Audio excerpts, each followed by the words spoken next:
미국의 금리 인하에도 불구하고 비트코인 가격이 지지부진한 모습을 보여주고 있는데요. 코인 가격이 전반적으로 지지부진한 이유는 무엇이라고 보시나요? 우선은 이제 모두가 기다리던 지난 9월에 미국 연준이 금리 인하를 단행했잖아요. 교과서대로라고 하면 사실 어떻게 보면 이제 비트코인이 축보를 쏘면서 폭등을 했었어야 되는 시기거든요. 근데 넘치는 돈이 주식시장으로 그리고 우리 코인 시장으로 들어와야 되는 게 정상이지만 하지만 현실은 좀 냉혹했죠. 비트코인이 1억 원을 훌쩍 넘는 가격에서 사실 좀 많이 미끄러졌고 다른 알트코인들은 더 큰 폭으로 하락을 좀 했으니까요. 왜 이런 그 상황이 벌어지고 있냐라고 했었을 때 첫 번째는 어떻게 보면 거시적인 불확실성 지속이라든지 또는 위험회피 심리 강화에서 이유를 찾을 수 있을 것 같습니다. 미국의 금리 인하 결정에도 불구하고 시장의 불안감은 어떻게 보면 완전히 해소되지 못했다 이렇게 볼 수 있거든요. 보통 금리 인하는 위험자산의 긍정적인 신호로 해석이 되고 그러면서 글로벌 경기에 대한 걸 통해서 코인이나 주식시장에 자금이 들어오거든요. 근데 현재는 글로벌 경기에 대한 불확실성 또 인플레이션 지표 같은 외부 변수들이 큰 영향을 좀 미치고 있는 그런 상황이니까요. 그리고 미국이라든지 유럽에서는 이제 통화 완화 정책을 통해서 암호화폐 시장에 자본이 유입이 될 수 있다라고 하는 기대감도 있지만 전반적인 금융시장의 불확실성 또 기존 자산의 변동성이 암호화폐 시장에 그대로 전이되고 있는 그런 모습을 보여주고 있습니다. 거기에 미국의 관세 문제, 즉 미중 무역 전쟁의 그림자가 비트코인에 부담을 주고 있다라고 하는 그런 분석도 좀 없지 않아 있습니다. 이런 거시적인 어떤 경제적 불안정 속에서 투자자들이 위험 자산보다는 사실 안전 자산을 선호하는 그런 위험 회피 심리를 강화하고 있다 이렇게 보시면 될 것 같고요. 이런 거시적인 요인들이 암호화폐 시장의 전반적인 현재 횡보하고 있는 그런 추세를 보이고 있는 핵심 중에 핵심 원인이다 이렇게 말씀드리고 싶고요. 두 번째는 시장의 체질이 좀 바뀌고 있다. 그러니까 나스닥하고의 어떤 디커플링 같아요. 그러니까 과거의 비트코인은 디지털 금이라고 하는 별명보다는 위험자산의 끝판왕으로 여겨지면서 나스닥 같은 기술주하고 굉장히 매우 흡사하게 상승할 때는 상승하고 하락할 때는 같이 하락했거든요. 근데 최근 들어 보게 되면 나스닥하고의 디커플링 현상이 이루어지고 있습니다.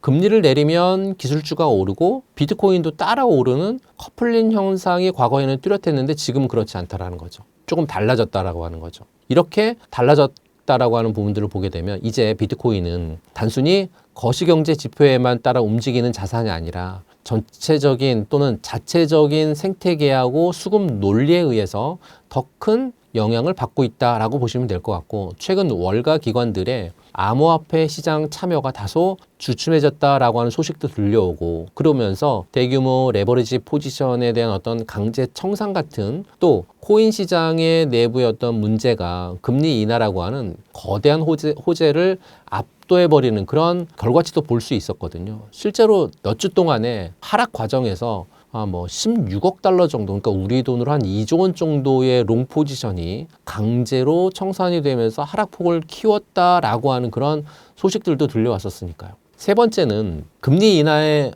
어떤 속내에 대한 어떤 불안감이 시장을 덮치고 있다라고 보는 거죠. 우리가 왜 그 연준이 금리를 내렸는지 그 본질을 좀 들여다봐야 되는 거죠. 연준이 금리를 내리는 이유는 보통 경기가 좋지 않거나 또는 앞으로 나빠질 것을 우려하기 때문인데, 그러니까 금리 인하라고 하는 처방 자체가 시장에 돈을 푸는 호재지만 그 처방을 내리게 된 병명, 그러니까 경기 침체에 대한 우려라고 하는 근본적인 불안감이 투자자들의 심리를 짓눌렀다 이렇게 보시면 될 것 같고요. 금리를 내릴 만큼 미국 경제가 안 좋은 건가? 혹시 우리가 모르는 어떤 악재가 숨어 있는 거 아닐까라고 하는 의구심이 안전자산 선호 심리를 부추기고 코인과 같은 위험자산으로부터 발을 좀 빼게 만드는 그런 결과치가 아니었나. 그래서 지금 하락을 했다가 약간 기술적인 반등이 올라오고 횡보하는 그러한 형태로 코인 시장이 진행을 하고 있다라고 보시면 될 것 같습니다.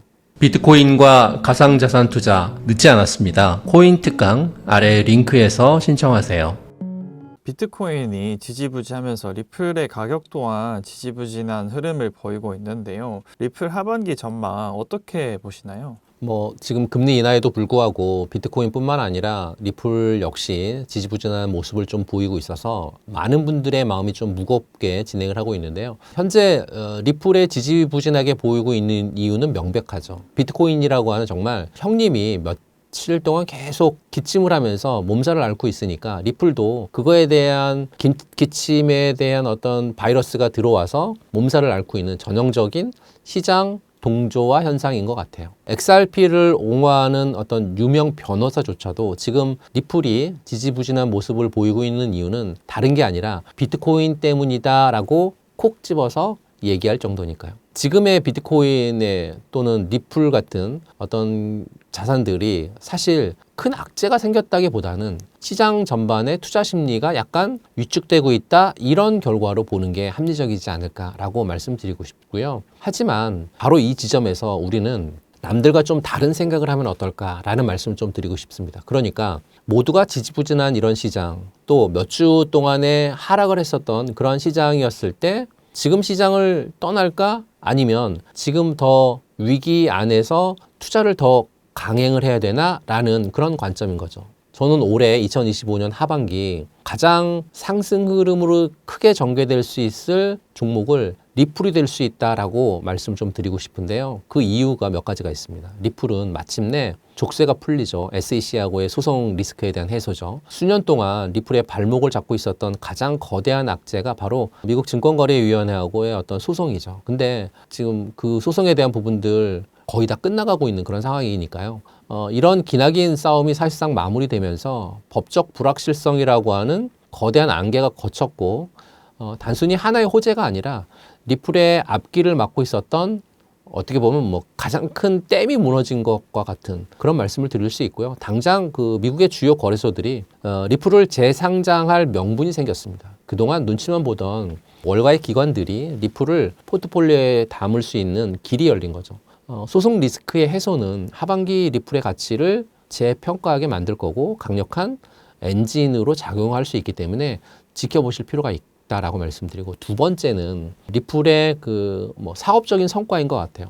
리플이 단순히 차트 위에서만 존재하는 코인이 아니고 리플의 본질은 국경하고 국경 간의 어떤 결제 혁신이거든요. 최근 리플이 이 본질에 충실한 결과물을 꾸준하게 내보내고 있습니다. 대표적으로 올해 초에 그 한국 디지털 자산 수탁 기업인 바덱스하고의 파트너십 맺었거든요. 그러니까 기관 투자자를 위한 커스터디 서비스를 시작했다라고 하는 거 굉장히 큰 의미가 있고, 한국의 기관들이 본격적으로 리플 생태계에 들어올 수 있는 다리를 놓았다, 이렇게 평가하고 있는 상황이 현재는 펼쳐지고 있고, 또 리플은 자체 달러 연동 스테이블 코인을 출시하면서 XRP 레저 생태계를 더욱 확장할 수 있으니까요. 이런 행보는 어떻게 보면 리플이 더 이상 뜬구름을 잡는 미래가 아니라 실체가 있는 사업으로 인정받고 있다라고 하는 명백한 증거가 될 수 있고요. 하반기로 가면 갈수록 이런 파트너십하고 사업 확장 소식은 리플의 펀더멘털을 더욱 단단하게 만들어줄 거다라고 이렇게 판단하고 있습니다. 세 번째는 현물 ETF 승인 가능성이죠. 그러니까 비트코인이라든지 이더리움 현물 ETF가 승인된 이후에 그 다음 관심사는 누가 될 건가, 굉장히 큰 관심사거든요. 여기서 가장 유력하게 거론되고 있는 게 바로 리플이니까요. SEC하고의 소송에서 명확성을 얻었기 때문에 다른 어떤 알트코인보다 현물 ETF 승인 가능성 굉장히 높다라고 얘기하고 있고, 만약 블랙록이나 또는 플랭클린 템플턴 같은 거대 자산 운용사가요, 리플 현물 ETF를 신청하고 이게 바로 만약에 승인이 바로 된다라고 하면 어떨까요? 상상 이상의 패시브 자금이 리플로 유입이 될 겁니다. 그러면 가격은 퀀텀 점프할 수 있겠죠.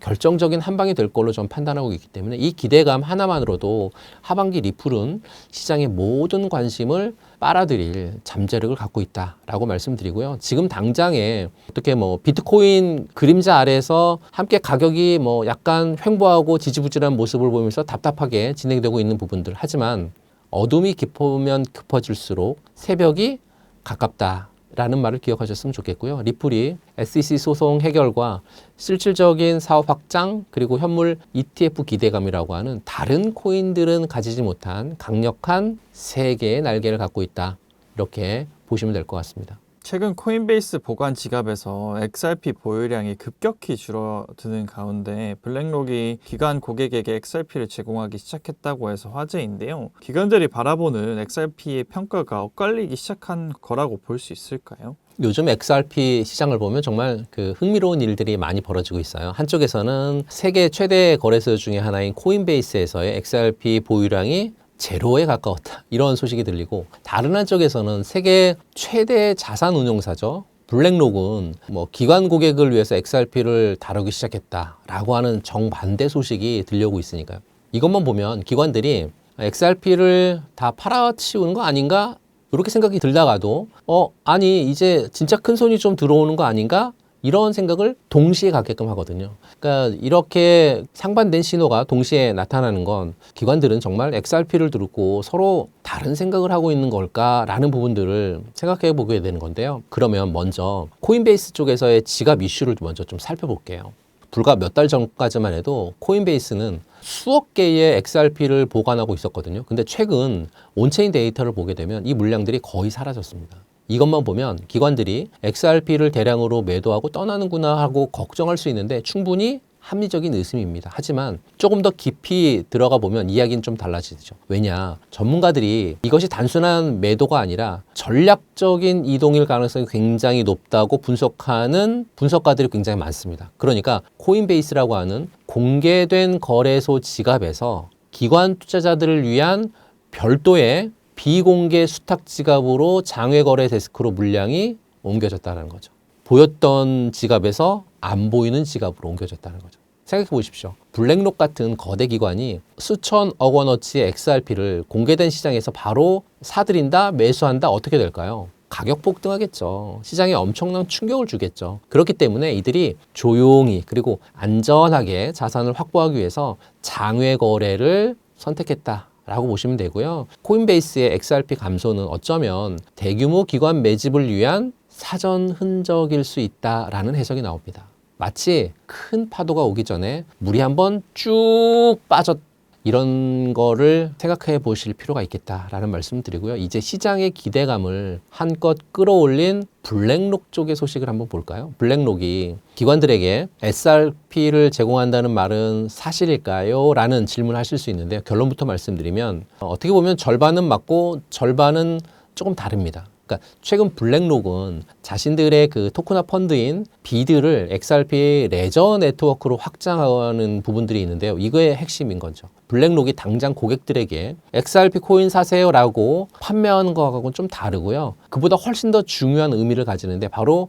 세계 1위 자산 운용사가 XRP의 단순한 가격 변동이 아니라 그 기저에 깔린 기술력과 빠르게 저렴한 국제 송금 네트워크로서의 어떤 가치를 공식적으로 인정했다라고 보는 게 가장 중요한 것 같습니다. 기관들은 명분과 실리를 굉장히 중요하게 생각하잖아요. 블랙록의 이번 결정이 XRP가 단순한 투기 자산이 아니라 실제 사용 사례가 있는 유용한 기술이라고 하는 강력한 명분을 전 세계 기관들에게 보여준 셈이라는 거죠. 그럼 이 두 가지 시그널을 종합해 보면 코인베이스의 물량 이동은 기관들의 조용한 매집 신호가 될 수 있고요. 블랙록의 XRP 레저 네트워크의 활용은 XRP의 기술적 가치에 대한 최고의 보증 수표가 된 거죠. 결국 기관들의 XRP에 대한 평가는 엇갈린다라기보다는 진화하고 있다라고 보시는 게 가장 정확할 것 같고요. 과거 기관들의 XRP의 가장 큰 걸림돌이었던 미국 SEC하고의 소송 리스크 때문에 투자를 망설였는데, 하지만 올해 SEC하고의 지루한 법정 다툼이 사실상 리플의 승리로 마무리가 되면서 가장 큰 족쇄가 풀렸으니까요. 물론 일부에서는 여전히 소수의 대규모 고래들이 시장을 흔들 수 있다라고 하는 중앙화 리스크를 지적하기도 하는데요. 하지만 자산시장 초기에 나타나는 자연스러운 현상이다라고 저는 말씀드리고 싶고, 블랙록과 같은 주류 기관들의 진입은 오히려 시장의 투명성이라든지 또는 안정성이라든지 이 두 가지를 높이는 긍정적인 역할을 할 수 있지 않을까라고 판단하고 있습니다. 리플사는 CBDC가 발행될 수 있는 플랫폼을 출시했다고도 하는데요. 리플은 CBDC 발행 시장에서 경쟁력은 어느 정도라고 할 수 있을까요? 리플이 다른 경쟁자들을 압도할 수 있는 무기는 크게 한 세네 가지 정도로 요약할 수 있는 것 같아요. 그 무기를 말씀을 좀 드리면 첫 번째는 이미 검증이 된 뭐 기술력이라든지 네트워크인 것 같은데요. 리플이 하루아침에 뭐 CBDC 시장에 뛰어든 신생 기업이 아니거든요. 이미 10년 전에 리플 넷이라고 하는 국제 송금 네트워크를 통해서 전 세계 300개가 넘는 은행 그리고 금융기관과 파트너십을 맺어왔고 이 파트너십은 굉장히 큰 자산이거든요. 그러니까 다른 경쟁자들이 이제 막 은행문을 두드리고 있을 때 리플은 10년 전에 이미 그들과 함께 차를 마시면서 다음 단계를 논의할 수 있는 신뢰와 관계를 구축해 놓았다. 이렇게 보시면 될 것 같고 리플의 CBDC 플랫폼은 이미 검증된 XRP 레저 기술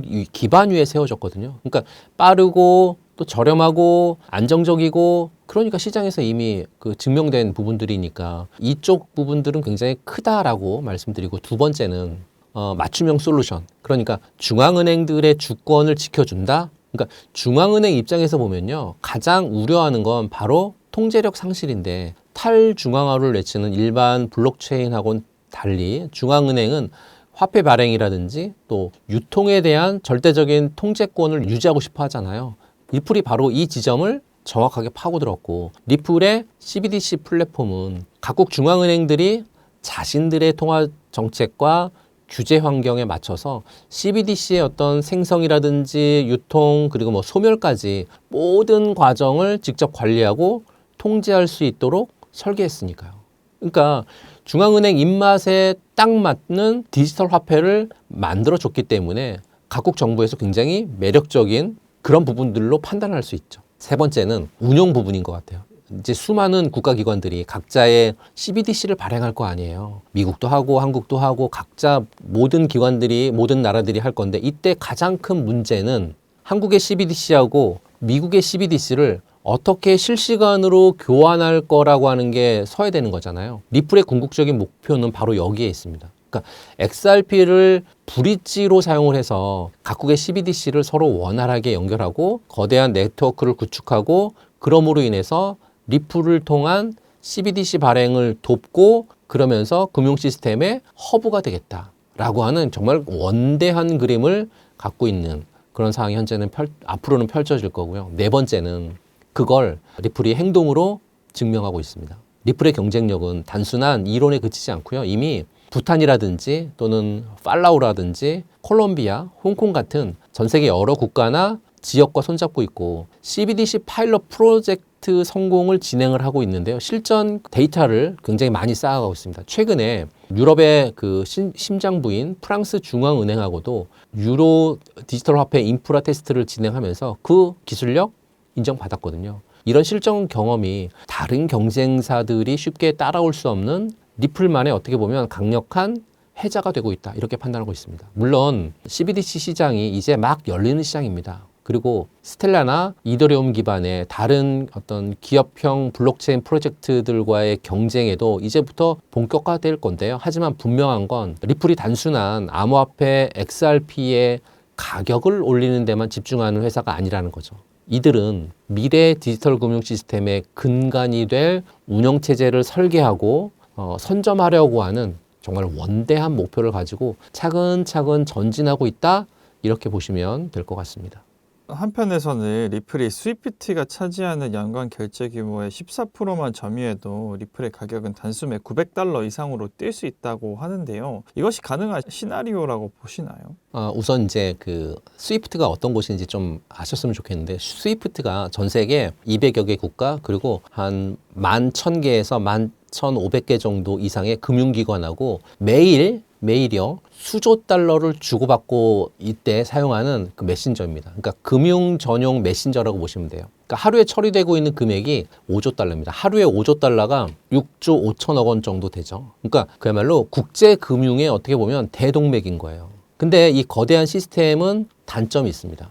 어떤 단점이 있냐면요. 느리고 비싸죠. 대한민국 국민들에게 안 맞습니다. 대한민국 국민들 굉장히 빠르고 싼 걸 좋아하죠. 해외 송금 한번 하려 하게 되면 굉장히 짧게는 돈을 붙였는데 한 2, 3일 걸리기도 하고요. 일주일 걸리는 경우도 있습니다. 그러니까 여러 은행을 거치면서 수수료도 굉장히 만만치 않거든요. 이 점에 지금 리플이 등장한 거죠. 그러니까 리플은 XRP라고 하는 디지털 자산을 브릿지 통화로 사용해서 5초 만에 갑니다. 송금 수수료 제로입니다. 그러니까 국경 간의 송금을 완료할 수 있다고 하는 거, 그러니까 저렴하게 빠르게 완료할 수 있다라고 하는 굉장히 단점을, 그러니까 스위프트가 갖고 있는 단점을 장점으로 극대화시키는 게 리플이거든요. 그럼 뭐 14% 점유할 때 $900라고 하는 계산 어떻게 나왔냐고 물어보시게 되면 저도 이제 좀 계산을 해봤는데요. 그러니까 스위프트가 연간 결제 규모가 하루에 이제 5조 달러라고 가정을 하면 연간 365 곱하니까 1800조가 되더라고요. 리플의 그 목표 점유율이 14%입니다. 그러면 그 중에 1800조 중에 252조가 여기에 해당하는 건데 현재 XRP의 총 발행량이 1000억 개예요. 이 중에서 일부 유통량을 고려하고 자금이 묶이지 않고 원활하게 회전하는 것까지 계산해 넣게 되면 개당 XRP 가격이 수백 달러에 도달해야 된다라고 하는 그런 계산이 나오거든요.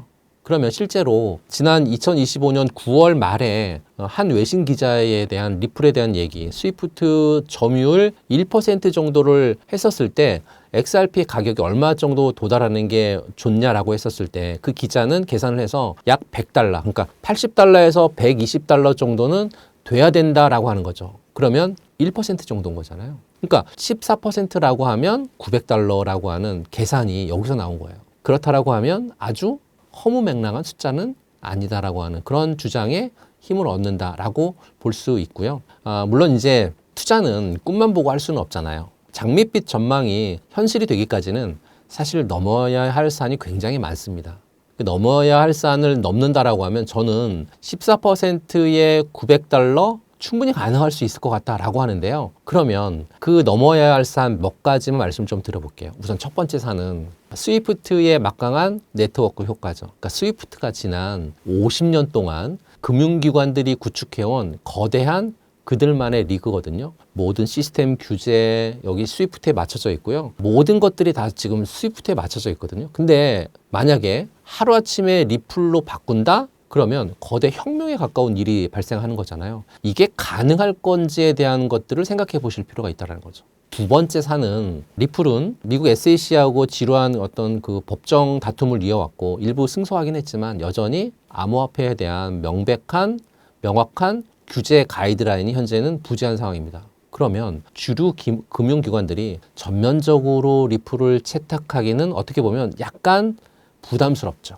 세 번째 사는 스위프트 역시 가만히 있겠나요? 가만히 있지 않을 것 같습니다. 스위프트 GPI 같은 서비스를 통해서 기존 시스템의 어떤 속도를 좀 개선하고 또 JP모건 같은 거대 은행들이 자체적인 어떤 블록체인 결제 시스템을 개발하고 있거든요. 리플이 유연한 대안이 아니라는 그런 뜻인 거고요. 이렇게 JP모건 같은 쪽하고의 블록체인 결제 시스템하고 연동을 시켜서 속도에 대한 부분들을 개선하고 가격도 낮추겠다라고 하면 그러면 그죠. 리플도 유일한 대안이 아닐 수 있다는 겁니다. 결론적으로 900달러라고 하는 가격표에 현혹되지 마시고요. 리플이 스위프트의 대안이 되어가는 과정 자체에 주목할 필요가 있다는 말씀을 드리는 거죠. 그러니까 방향성 자체는 긍정적이라고 판단합니다. 그래서 진짜 정말 주목해야 될 지표는 리플의 국제송금 채택 기관들이 얼마나 늘어나고 있는지 이거 체크하실 필요가 있고요. 두 번째는 실제 XRP를 사용하는 거래량이 의미 있게 증가하는가 요거 체크하실 필요가 있고 세 번째는 미국을 포함한 주요 국가들의 암호화폐 규제가 어떻게 명확해지고 있는가 이 세 가지 여러분들 체크 반드시 하실 필요가 있고 900달러라고 하는 숫자는 어떻게 보면 리플이 최종 목적지에 도달했었을 때의 이야기입니다. 하지만 여러분들이나 저나 그 여정에 지금 리플은 초입에 있거든요. 스위프트라고 하는 정말 골리앗을 상대로 다윗의 싸움을 시작한 리플의 행보를 꾸준히 지켜보면서요. 꿈의 크기와 현실의 무게를 냉정하게 저울질하는 현명한 투자자가 되셨으면 좋겠다라는 말씀 드리고 싶습니다. 큰 가상자산의 등락폭으로 투자에 어려움을 겪는 분들이 많은데요. 리플에 투자를 고려하시는 분들에게 어떤 전략으로 리플에 투자를 하면 좋을까요? 전략 첫 번째 말씀 좀 드릴게요. 이제 펀더멘탈이라고 하는 거대한 어떻게 보면 해류를 보는 관점이죠. 리플의 가격이 아니라 가치에 투자하는 거죠. 리플이라고 하는 회사의 주주가 된다는 마음으로 접근하는 그런 방식이죠. 지난 몇 년 동안 리플의 발목을 잡았던 건 소송이었잖아요. 근데 지루했던 법정 다툼이 올해 3월 달에 끝났죠. SEC가 항소를 공식 철회하면서 사실상 리플의 승리로 마침표를 찍었으니까요. 이렇게 되면 리플이 제도권 금융으로 나가는데 가장 큰 걸림돌이 제거됐음을 의미하기 때문에 매우 중요한 사건이죠. 족쇄가 풀렸기 때문에 리플의 영토 확장은 더욱 빨라질 거죠. 지난 8월인가요? 세계적인 자산운용사 그 플랭클린 템플턴 그리고 싱가포르 국부펀드 대주주인 DBS가 토큰화된 자산시장에 진출한다 이렇게 발표했거든요. 또 최근에 그레이스케일의 디지털 대형주 펀드에 리플이 편입되면서 이제 리플은 단순한 코인이 아니라 정말 글로벌 금융기관들이 주목하는 기술이자 자산으로 인정받고 있다는 거죠. 그렇다라고 하면 매일의 시세라든지 그래프가 아니라 리플의 국경 간 결제 기술을 채택하는 파트너가 얼마나 늘어나는지 실제 사업이 또 어떻게 확장되고 있는지를 추적하실 필요가 있다는 거죠. 이게 바로 경영자의 관점입니다. 두 번째 전략은 변동성이라고 하는 파도 자체를 인정하라는 거죠. 그리고 그 파도를 어떻게 보면 타고 넘는 그런 기술인데요. 아무리 그 리플의 미래를 믿는다 하더라도 당장에 급락이 오게 되면 그 급락을 통해서 공포를 이겨내기란 굉장히 쉽지 않죠. 여러분들도 그렇고 저도 그렇습니다. 사실 시장의 예측은 어떻게 보면 신의 영역입니다. 어디까지나 그 신의 영역에 도전하기보다는 어디가 저점일까?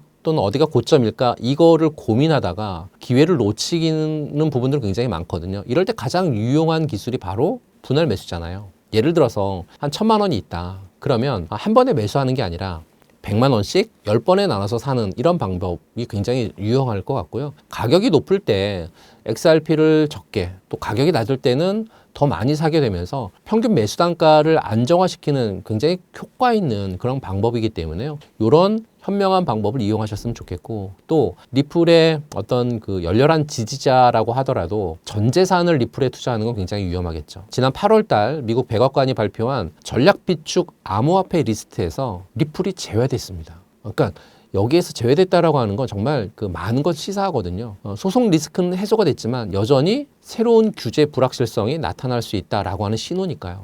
그렇기 때문에 안전자산을 확보하기 위해서는 반드시 포트폴리오를 분산해야죠. 가상자산 시장의 기축통화인 비트코인과 이더리움에 일정 비중을 투자를 하고 일부는 주식이나 채권 같은 전통 자산에도 배분을 해서 리플에 예기치 않은 어떤 악재가 발생했었을 때 전체 자산이 흔들리는 것을 막아줄 방파제를 좀 세워야 된다라고 말씀을 좀 드리고 싶고요. 여러분들이 리플에 투자하려고 하는 이유는 어떤 건가요? 단기 시세 차익인가요? 아니면 국경 간의 송금 시장의 혁신에 대한 믿음인가요?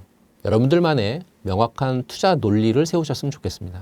그게 바로 거친 변동성의 바다에서 길을 잃지 않게 해줄 유일한 나침판이다라고 말씀드리고 싶고요. 경영자의 관심으로 장기적인 가치를 보든 아니면 분할 매수와 또는 분산 투자로 파도에 길들이든 여러분들의 나침판이 가리키는 방향으로 뚝심 있게 항해해 나가셨으면 좋겠다라는 말씀을 드리고 싶고요. 만일 그 나침판을 잘 모르겠다, 나는 나침판이 고장났다 라고 하시는 분들은 이제 10월 10일 제 특강이 마련되어 있습니다. 그 특강 안에 들어오시게 되면 배를 가지고 항해를 할 때 새로운 등대가 제가 되어드릴 거고요. 여러분들의 나침판이 되어드려서 주식 투자, 코인 투자에 대한 부분들을 명확히 바로 세워드리겠습니다. 그걸 통해서 바로 세운 부분들을 가지고 투자를 하셔서 여러분들이 제대로 된 투자를 통한 여러분들 계좌가 지금 가을이니까 단풍잎처럼 빨갛게 이렇게 물들어 간다라고 하면 저 또한 중요한 나침판 역할을 제대로 할 수 있는 거니까